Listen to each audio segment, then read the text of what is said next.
recording. Officially. Oh, is that it? We are just recording now, yeah. You're the Technical you're the expert. one who didn't want to check it over. What was I just checking? Have you got some damp in the MGF? No! No, you know. Damn, it's just cold. I'm telling you. Feel the bottom of my stool. No, there. Maybe a little And bit. there. Maybe a Feel it there. No, because I'm going to pack it out shorts. Oh dear. If I pack it out shorts, get mouldy, I'm suing you. It's not my fault, mate. Right. I'll check them later. I'm trying to find out whether or not. Were you sure? Sorry.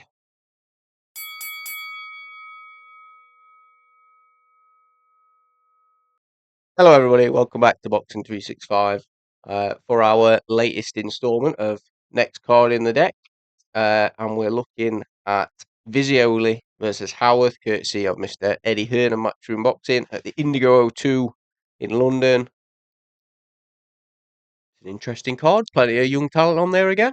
Merry Christmas, everyone. I've got my dash arm jumper on. Dan's not very well. I'm fine. We debated postponing today's recording. When Yeah. I say we, I offered. Dan moaned. Dan said no, and here we are. Dedication. Absolutely. Hopefully, by the time this video gets released, we hit 5K, which I'm super excited about. Anyway, this isn't a catch-up video. This is about Joe Howarth and Giorgio Visioli. Well, to start with, it is, yeah. So, yeah, good fight. I think it's good for both. I think it's great for both fighters. I think Visioli will have a lot given to him from Joe, and Joe will bring a hell of a lot to the party that Giorgio hasn't dealt with yet. I think it's an opportunity for Joe Howarth, who's not a notoriously big talker, to hopefully put some substance behind what Dave continues to tell everyone, which is the fact that this kid is proper. It's interesting because we know how good Giorgio is. We've seen Joe Howarth. We've watched him fight a couple of times in different sort of formats, in person and obviously on the big TV screens. And I still have no idea. I'm still none the wiser how good this kid could be, because last time out we thought he was going to get a good test against Kane Baker. That fight fell through. Ended up fighting Carl Sampson, who was a notoriously tough journeyman within British boxing, but didn't throw any real shots. Howarth had a lot of it his own way, came forward, and it'll be interesting to see who really takes command of that fight early. I think He looked good though, and I think afterwards, obviously Dave Allen said on the night that he thought that Joe Howarth looked really good. And he not that we're talking about Joe Hayden, but he actually said that Joe Hayden had more to offer. So it was interesting that he clearly is happy enough to say when his fighters can do more. But he seemed really happy with Joe Howarth's performance then.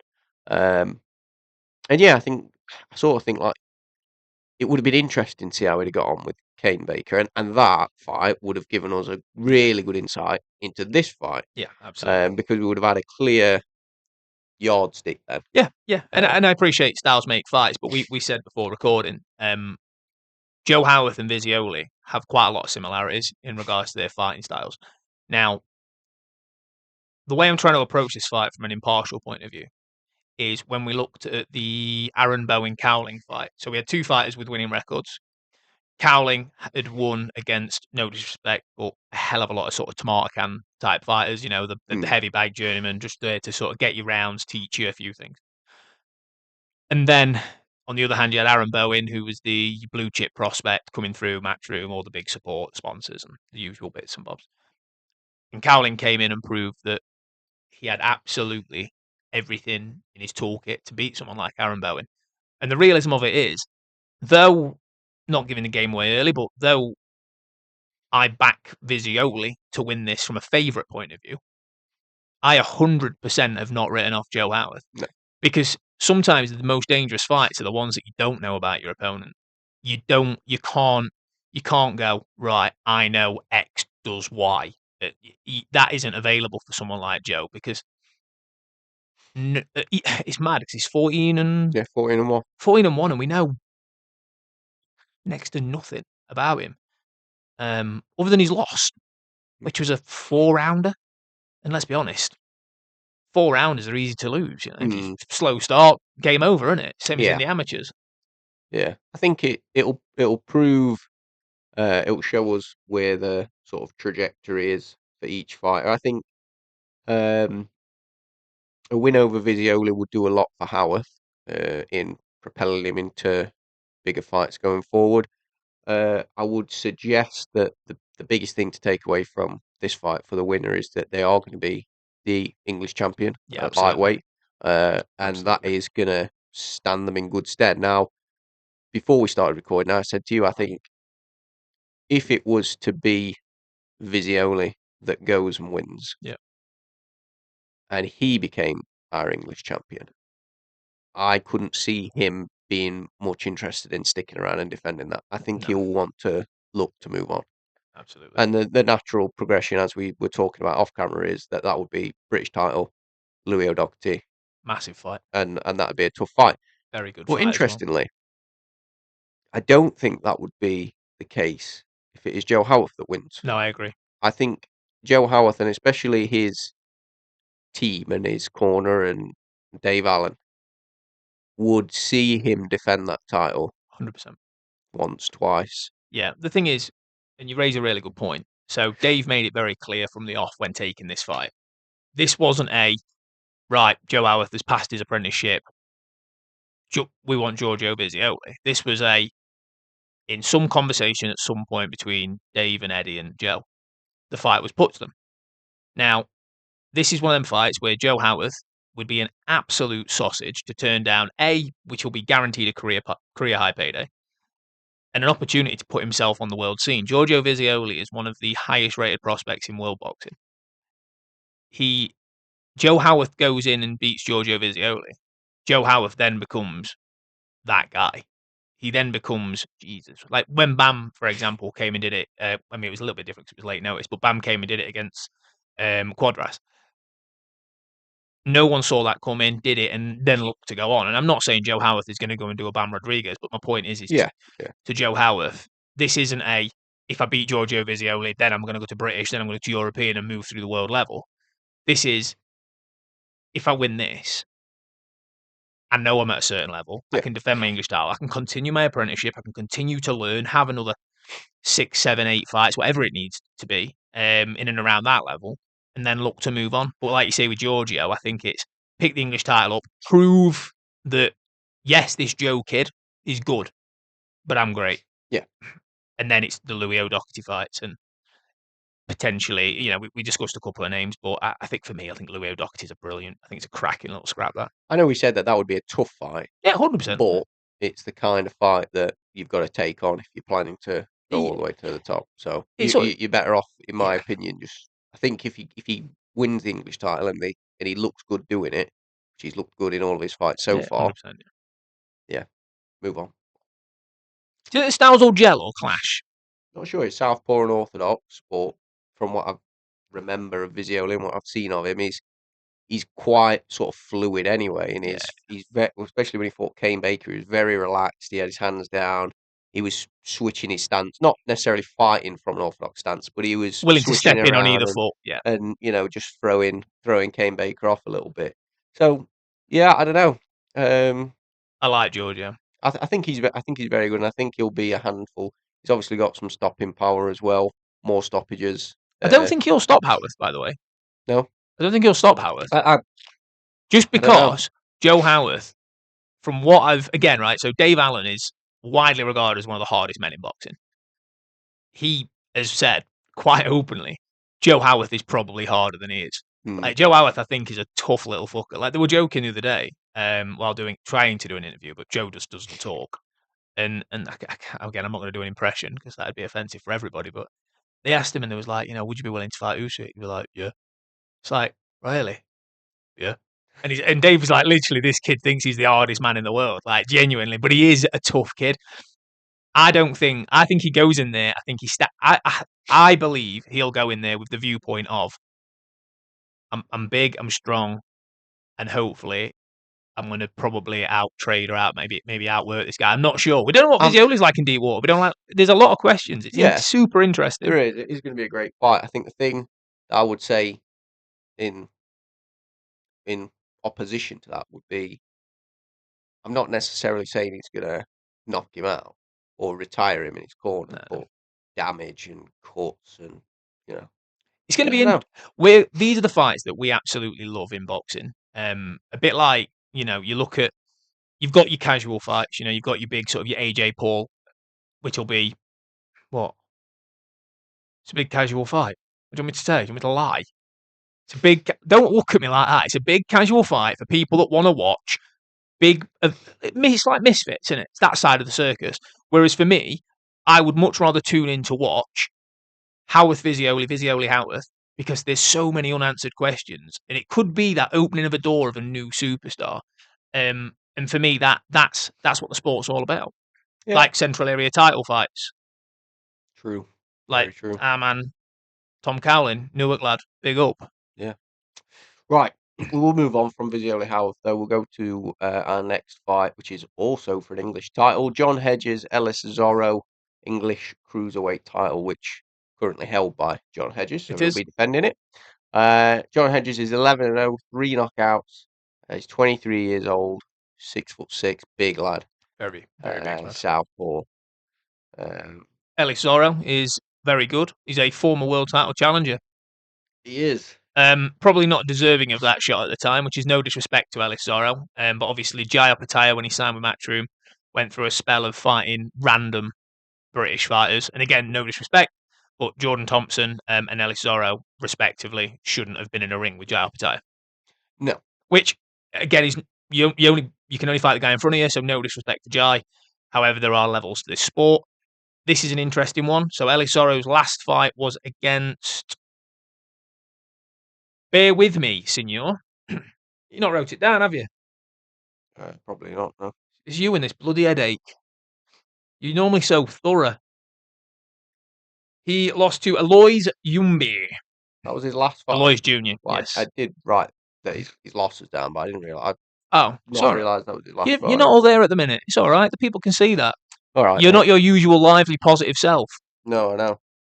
So, he fought Alois in what was actually a really, really good fight.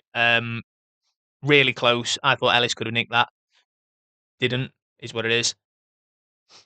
Has lost to Chev Clark, and obviously has lost to Jai Opetaia. Stopped by both of those as well. Yeah. So the realism of it is with Ellis is we know where he's at. Well, not that this is. I know you can't sort of. I know we talk about yardsticks, but you can't measure everything in this way. No. But we've seen that he's lost to Chev Clark, got stopped by Chev Clark. Yep. Chev Clark fought for a British title and lost to Vidal Riley. He did. So it does really beg the question as to how Ayton Zorro ended up in the ring with Jai Opetaia. Banter. Yeah, banter, I suppose. But you are right in regards, the Jai Opetaia measurement stick, but also is that Ayton Zorro has fell short at the sort of the British, in and around that British level. And again, there's no shame in that. It's a really, really tough level.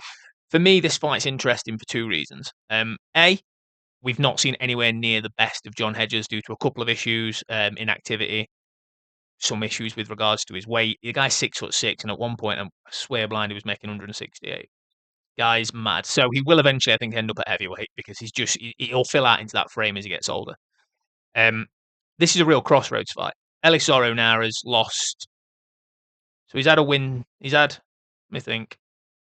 He's had one win in 4. He's tried to step through the levels on a couple of occasions, come short. The realism of it is, this is Ayton Zorro coming on away soil. So last time I was checked, he's still with Queensbury. Coming into Matchroom's Garden to fight their guy. An aging Ayton Zorro as well. Yeah. He's 33 now. He's not getting younger. There's an age, actually, I'll talk to you about later that will surprise you. Surprised me a little bit when I did the write-up on it. Zorro's last roll of the dice. Goes in here, wins that English title. He's then back in pole position to fight a Vidal Riley or maybe a rematch with Chev Clark, who's also fighting, obviously, who fought last. We'll be fighting next weekend, which will be last weekend when this is relevant, this Saturday. It's a weird structure to try and get my head around. And this is an opportunity for Hedges to go, I'm above English level. I'm going to defend my English. I'm going to prove that I'm better than this guy who's not quite at that level, and then move on to bigger and better things. But who would you like to see Hedges in with next? Well, if he wins, you already mentioned Vidal Riley, and I sort of think that he will have won. So he won the English title when he fought Nathan Wallace, He did. and then if he defends it against Zorro, I sort of think there's not much merit in staying and defending it again for him. If his plans are to keep moving forward, Yeah. go and fight with Riley and win the British title. Well, there's huge rumours still that Riley will be signing with Matchroom. Mm. And let's be honest, if that happens, it's an easy fight to make for any card. I think that's a perfect headline of any next gen show. Yeah. And the thing is, as well, to be fair to Hedges, the people that say, he's not going to be ready for an Ellis Zorro experience, blah, blah, blah. Nathan Qualis is a tough English title fight. Ellis Zorro is a tough English title defense. These guys are a really good level, and I think as we continue to see him develop and find that little bit of momentum again, I think we'll see really good things out of John. I think what I would say is that if this fight does end up being a tough one for him, then I probably wouldn't go straight into that Vidal Riley fight. I would think about another defense Vidal's of that good. English title and just do maybe just a bit more learning, get a bit more experience, get a bit more like for sort of example, wise. Chris Billum Smith.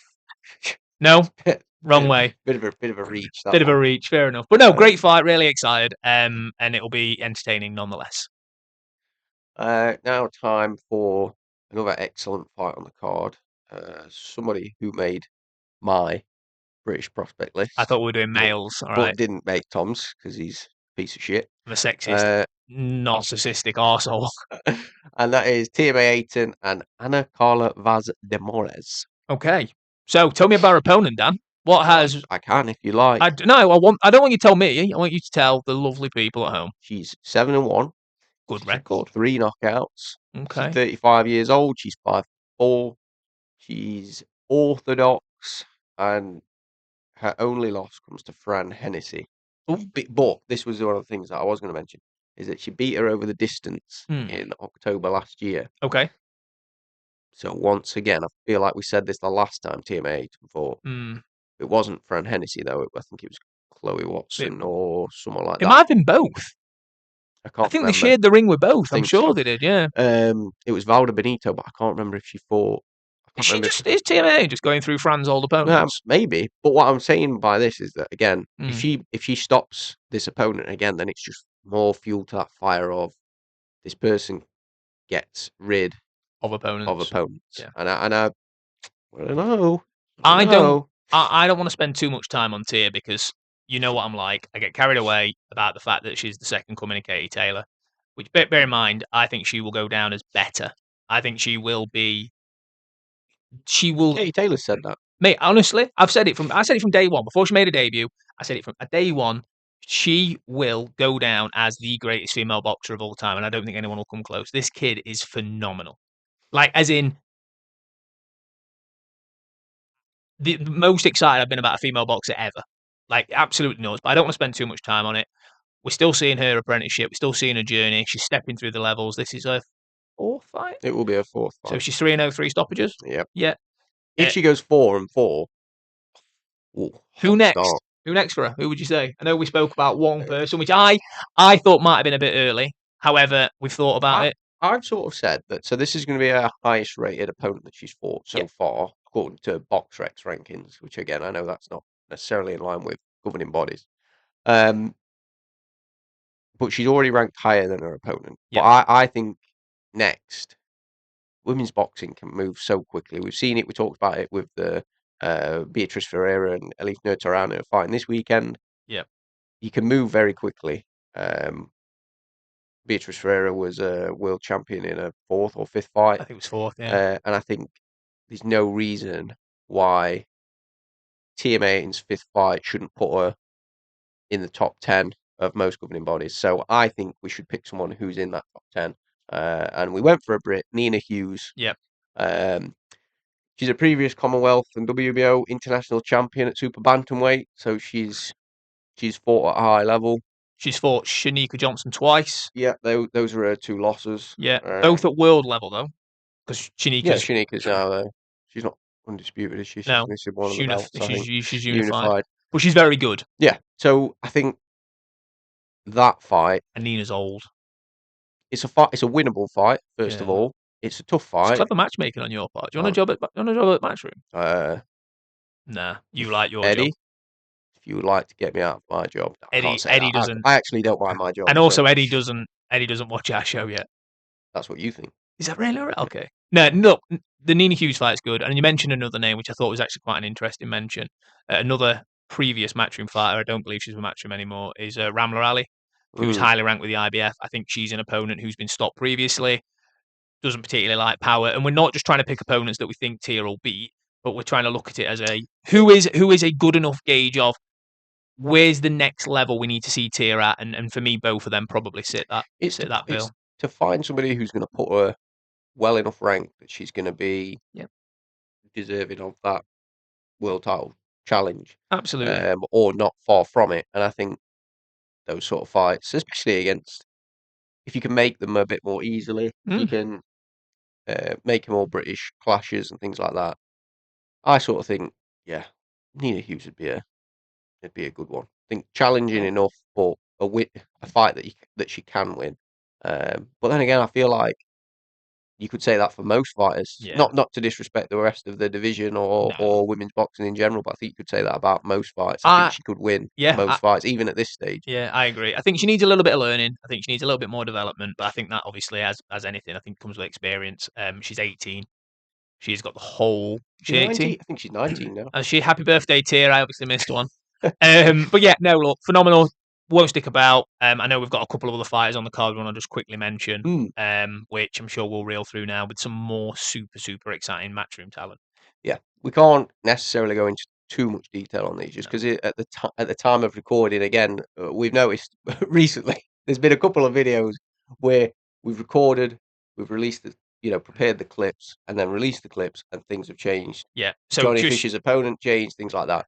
Thank you for pointing it out, because it's one of those things where it's good to talk about. Yeah, and it helps the algorithm. Comment loads. Yeah, keep commenting. Commenting. Just keep giving us as much shit as you want. We don't want feedback. We just want abuse. Yeah. If anyone wants to bully the fact that I've got a bell, someone said to me earlier, "Are you the end?" And it took me a minute. Yeah, you see. Very good. Okay. Actually, before I go into all these young talents, we're talking about comments. Please make sure to like the video. Please make sure to subscribe if you're not already subscribed. Please make sure to comment on how you think the cards are going to go, what fights you're most excited for, things like that. And make sure to head over to TikTok and Instagram as well.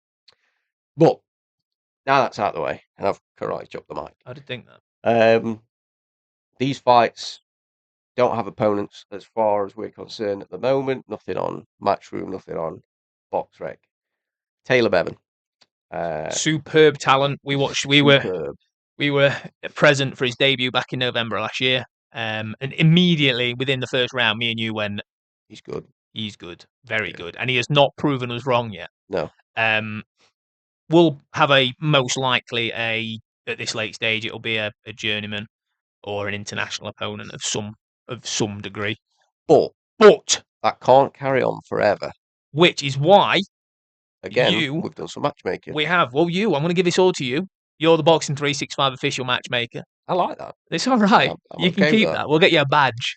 I think that if we think about, we've talked about Taylor Bevan and a couple of the other fighters on the card because they've been out a lot recently, and we've talked about them, and most of the time they don't have an opponent at the point that we're recording, which means to get somebody late, which generally speaking means low quality. That it's a fairly low caliber of opponent. Yeah, I think that's got to stop as of this next fight for Taylor Bevan. I think it needs to be picking and choosing not picking and choosing like cherry picking, but actually some strategy. Start to roll the dice, climb the snakes and ladders that is boxing. Well, I suppose not actually matchmakers. We're not actually in his camp. We don't actually know his training and how things are going. There might be concerns, but we recently had the GBM's, the Heist super middleweight competition. Plenty of talent there, and there's opportunity for kicking off his title chasers with something like an area title. And one of the fighters on the GBM, the Heist, was Rizard Levicki. Very good who was very impressive throughout the night. Obviously got stopped in the final. in dramatic fashion by Ozzy Osbourne. That does only not backing up our, not sort of having a go at our mate Ozzy there, but we did again discuss this earlier. Levicki did get bashed about in what was a bit of a war with Taz Nadeem for 3 rounds. Yeah. Who is the size of a planet? Like Taz Nadeem is a unit. I think Richard Rizard Levicki. I think no disrespect to James, but I think fit unbattled that night. I think if you put them both in an 8-10 rounder, I think Levicki has too much for him. I think as a complete package, he looked the best fighter. 100%. 100%. I wouldn't have expected that going in. Knew very little about him. Yeah. Never really seen him fight before. I think we both called him the dark horse. I think looking at him going in. I can't remember, but I just sort of think that fight would be a really good test. Maybe a bit too much of a test. I'm not sure. Maybe. But it would win him his Central Area title, and from there you can start to pick up more titles, aim for English, British, whatever it may be. Whatever, yeah, absolutely. So I think that sort of fight should be next. I think an area title for. Do you know who I'd like to see him fight on the Wednesday, the 17th of December, which is the day we're talking about? Loves a last minute show. I actually mentioned him for his next fight, but fuck it, get him in last minute. I think, honestly, the slut of the super middleweight division, Grant Dennis. He gets a bat, doesn't he? He does. He just gets a bat. He does. I'm not going to say what I was about to say. I don't want to not to. Grant Dennis, by the way, good fighter. He is a good fighter. He keeps fighting people too good. Yeah, was it when we were looking at the heist that like everybody in the heist had beat him apart from Liam O'Hare, who to be fair is a welterweight. So credit to Liam who stepped up that night, dared to be brave, but dared to be great. Sorry, my apologies. But yeah, Taylor Bevan, I think a perfect matchup for him is, as you said, cracking little fight. I would imagine Levicki is a free agent, so yeah, makes for an interesting watch, and it'd be nice to get a gauge of where Bevan's at currently. Yeah. Next we've got Lely Buttigieg, who is 10-0, 3 knockouts, middleweight. Cracking fight. Cracking fight too. That's what I said. Still, again, no confirmed opponent. Not so sure on where I would put Lely Buttigieg next, only because of the talent in and around the middleweight. I would, personally, I think Bowen and Cowling are going to rematch. Eddie's already confirmed that. Is he? Yeah. So that's already confirmed. I think Lely is above area level. I think that's clear to see. So I think you could make the winner of that if potentially nothing else had happened.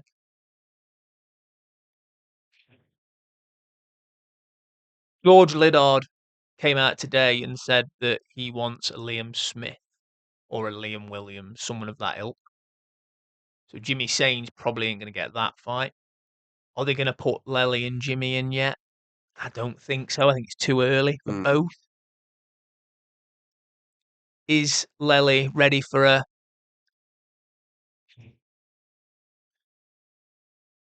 I could probably... I did write one name down. I'm thinking of all sorts here. Jerome Warburton, but he's fighting Nathan Heaney, which is a good fight. Who are you thinking? Well, I wasn't really sure. So Erislandy Lara. No, although I hear he's looking for a fight. Fucking hate cheats. Also, by the way, not on a different topic, but it is completely. Subriel Matias. I didn't like the fucking guy to begin with, but he's failed a drugs test. Like, how have you put him on probation? Don't go doing that again. I know it's in your system and you're already pumped up to high heaven, but don't be doing that pre-fight. Like, mate, freaking, the guy's been caught before. Just take his license off him. Neil more fighting, off to Misfits, you gimp. Anyway, right, we're going to move on. Sorry. We're going to move on to the last couple of opponents. We've got Adam Maca back out. Who was the opponent, you said? No. No, who was it? Well, I was trying to look for somebody who was ranked above Buttigieg, who was going to improve his ranking, but not be too much of a step. Who did you have? Samuel Noma. He lost recently. Okay. Was it the Night of Champions? Yeah, to Vito Milnicki Jr. Yeah. That's a good fight. And I thought might be a little bit I don't know. I was trying to think of somebody where they could make it happen on maybe a bit of a bigger stage at some point. Yeah. Who knows? Okay, maybe. Interesting shout. I like it. Left field. Anyway, Adam Maca is also out 3-0, 3 knockouts. Again, no confirmed opponent. Exciting to see. We've also got Connor Mitchell making his debut. Yes. He actually competed in the senior elite national tournament this year and won as an amateur. So very good. And now he's making his pro debut. And we've also got Maisie Rose Courtney on there, but no confirmed round or opponent. That'll just be so get a couple of rounds under the belt. Remember what it feels like to get punched in the face. I think so. Right, to round off the card, should we do the usual? Yeah, so you are going to predict the winners first of all. Okay. So, Visioli Howarth. Visioli Howarth. Visioli. Hedges Zorro. Hedges. Tia. Yep, thank you. And then we won't predict the others. Won't predict the rest, but they're all prospects. And RoboCop won't be able to do that. You're going to have to get RoboCop up on your phone, actually. Yeah, so while I do RoboCop at the same time, I'm going to ask you to go through Fight of the Night and Upset of the Night. I'm going to mix it up a bit. What? Fine. Right, I'll have a look. Listen, you uncharismatic piece of lard. Fight of the Night. You always pick top of the bill. No. You do. No, I don't. What were you going to pick? If you pick top at bill now, which, let's be honest, I don't want to. But it's the best fight. But I think it is going to be the best fight. Yeah, I think that'll be the best fight. I think I would. I don't want to. I would never bet against Tim Ayton. I don't really want to bet against John Hedges, but Ellis Zorro, more experienced, a bit older, a bit more wiser. It is a question of whether youth and hunger overcomes age and experience. And to be honest with you, that's where I could see the most likely upset. So, Fight of the Night, Visioli Howarth. Upset of the Night, Hedges Zorro. Zorro to beat him. Are you going to rate the card, or have I got to do that as well? No. I'll rate the card. So it doesn't predict the TMA 18 result. I didn't ask you for that. I asked you to rate the card. No, I'm just letting you know in advance. It's given us 2 because RoboCop's a prick. Right. Rate the card. Rating is a next gen card. I like it. 7. Yeah, 7's fair. 2 English titles on there. Decent. It's good, isn't it? It's a small whole show on a Wednesday. I like it. I think if there was a couple of other like area titles and stuff on the line for some of our younger prospects, then maybe you'd 8, 9. bump it up to an 8 for what it, again, focusing on what it is. Absolutely. It's a well presented, well formatted, small hall show. The ticket prices weren't horrific. Yeah, it was good. Yep. It's good. I like it. Do you want RoboCops to talk about? Yes, please. So he has got Giorgio Visioli to beat Joe Howarth, likely via decision, possibly a late TKO. I expect the Visioli's skill and youth to win. I mean, skill, fine, I get it. Youth, I mean, they're both young, but they literally are they the same age? Howarth is 1 year older than him, I think. You old fucker. John Hedges versus Ellis Zorro. They are leaning towards Hedges winning on points due to his undefeated record and continued momentum. And then it says, we cannot predict the rest due to the fact that I'm a shit robot. Yeah, seems fair. Yeah, that adds up. That's... Right, well, that is the end of the card. It is. That's everything we need to talk about. Card over. As always, thank you all for watching. Please do let us know what you think of the episode, of what you think of Next Card in the Deck as a whole. And we will see you on the next episode. You absolutely will. See you later, guys.